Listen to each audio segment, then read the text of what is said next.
बाबा जी की प्यारी सास संगत जी, प्यार भरी राधा स्वामी जी। संगत जी, आज की साखी प्रसादा के बारे में है जी, जो हमें डेरा ब्यास में या सभी बड़े सत्संग सेंटरों में मिश्री का प्रसाद मिलता है। उसकी ताकत क्या है, आज हम इस रूहानी भरी साखी में सुनेंगे।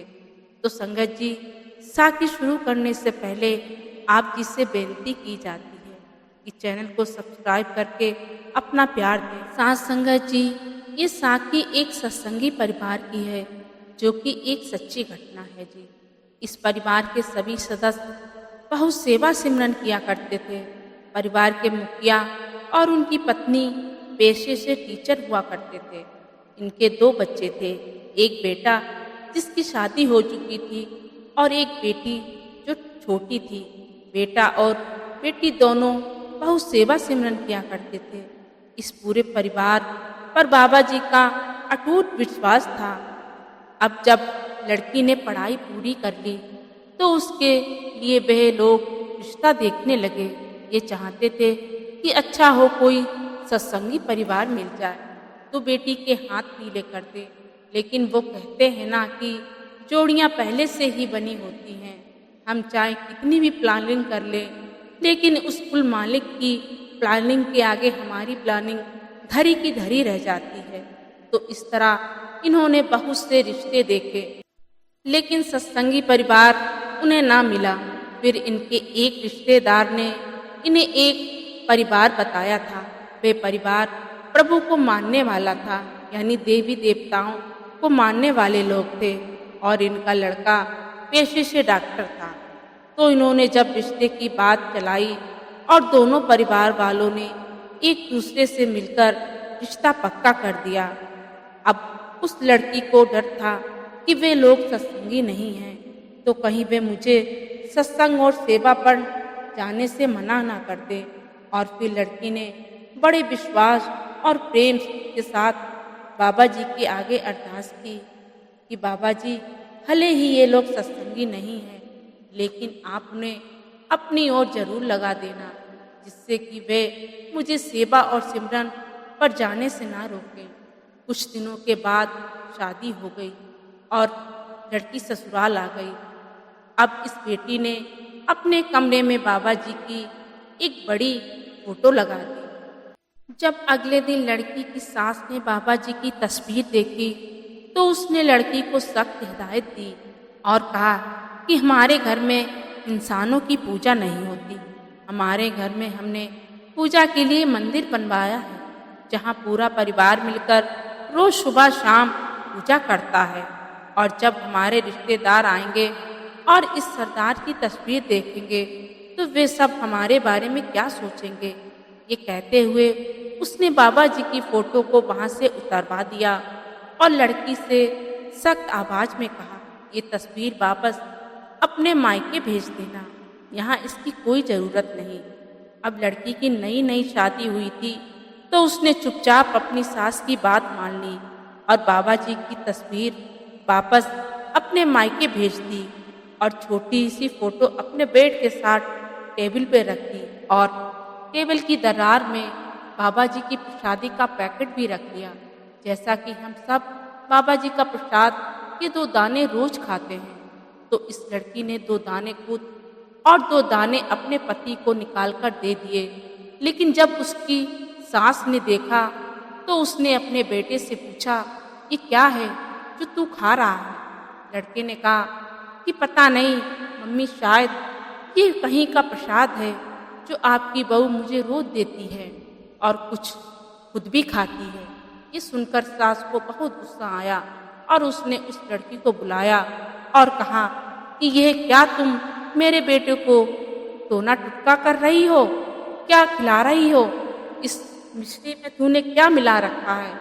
तो लड़की ने कहा, माता जी, ये हमारे सतगुरु जी का प्रसाद है और मैं ये हमेशा से खाती आ रही हूँ।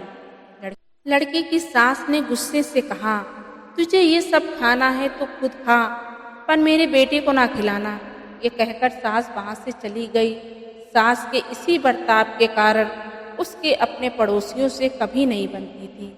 आए दिन पड़ोसियों के साथ भी नोक झोंक चलती ही रहती थी। यानी आए दिन पड़ोसियों से लड़ाई करती रहती थी। और अब ऐसा ही इसने इस लड़की के साथ भी शुरू कर दिया। हर समय लड़की को छोटी छोटी बातों पर गुस्सा करना, कुछ सुना देना सास के लिए आम हो गया था। जब लड़की रविवार वाले दिन सत्संग जाने लगी तो सास उसको कोई ना कोई काम दे देती जिससे कि सत्संग पर ना जा सके।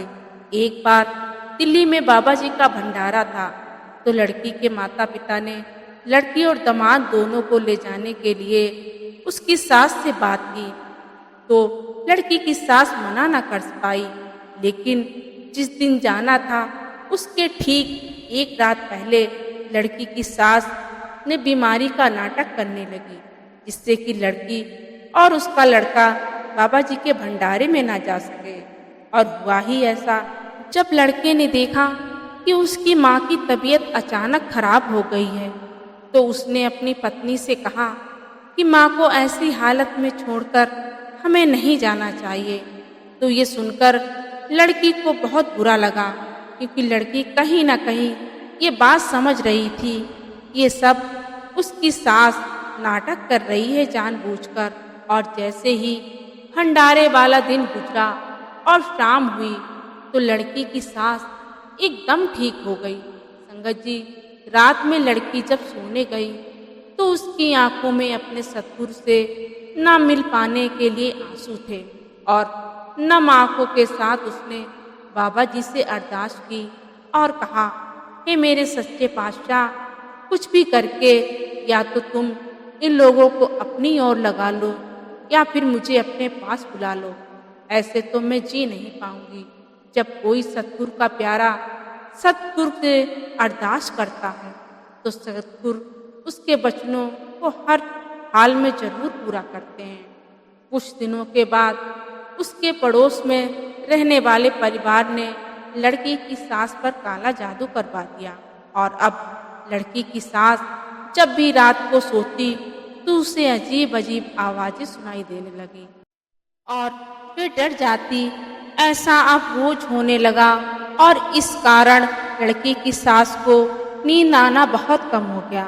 ये आवाजें सास के अलावा घर के किसी सदस्य को सुनाई नहीं देती थी। तो धीरे धीरे इसकी सास की ये समस्या और बढ़ती गई और अब इसको आवाजों के साथ साथ कोई शख्स दिखाई देने लगा था जिसकी वजह से ये और ज्यादा डरने लगी और पूरी रात बैठकर गुजारने लगी और नींद की गोलियां खाने लगी। अब इसकी हालत बहुत ज्यादा खराब रहने लगी।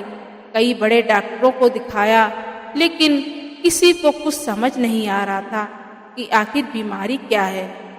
कोई मानसिक तनाव कह देता तो कोई इन्हें बड़े लेवल का डिप्रेशन हो गया है।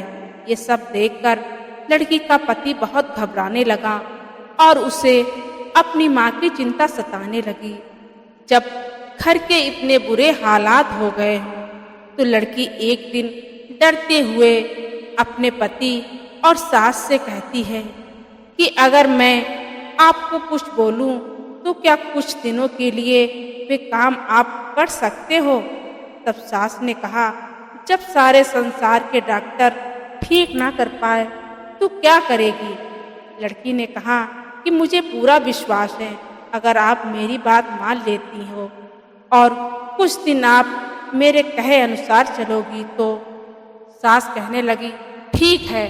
तब लड़की ने कहा कि आपको मेरे साथ सत्संग घर चलना होगा और वहाँ चलकर थोड़ी बहुत सेवा करनी होगी और प्रसादा के 2 दाने रोज खाने होंगे। आप यकीन मानिए कि कुछ ही दिनों में आप एकदम ठीक हो जाएंगी, लेकिन आपको ये सब काम निष्काम भाव से और प्रेम विश्वास से करना होगा। मन में जरा सा भी डाउट नहीं रखना। तो लड़की का पति भी अपनी माँ को समझाने लगा तो उसकी माँ मान गई और अपनी बहू के साथ सत्संग घर जाने लगी और वहाँ जाकर सेवा करने लगी और हर रोज प्रसाद के 2 दाने खाने लगी। सेवा करके सास को अपने अंदर खुद एक बदलाव दिखाई देने लगा। अब जो उसको आवाजें सुनाई देती थी वे आवाजें बंद हो गई उसको ना तो नींद की गोलियां लेने की जरूरत पड़ती, यानी उसकी हालत धीरे धीरे सुधर रही थी। और इस तरह सत्संग, सेवा और प्रसाद खाने से लड़की की सांस बिल्कुल ठीक हो गई। एक दिन लड़की बाहर गई हुई थी कुछ काम से। जब घर पर आई तो उसने देखा कि बाबा जी की एक बड़ी फोटो घर के ड्राइंग रूम में लगी हुई है। ये देखकर लड़की बहुत खुश हुई और उसकी आंखों में कृतज्ञता के आंसू भर आए। तभी पीछे से उसकी सास कहने लगी, बहू तेरे सद्गुरु वास्तव में बहुत बड़े ताकतवर हैं और अब से ये फोटो हमेशा यहीं लगी रहेगी और हम सब लोग जब भी भंडारे होंगे वहाँ हम भी बाबा जी के पास जाएंगे। तो साथ संगत जी, साखी पसंद आई तो आप जी हमारे चैनल को सब्सक्राइब जरूर करें जी। और मिलते हैं एक नई साखी के साथ। साथ संगत जी, सभी को प्यार भरी राधा स्वामी जी।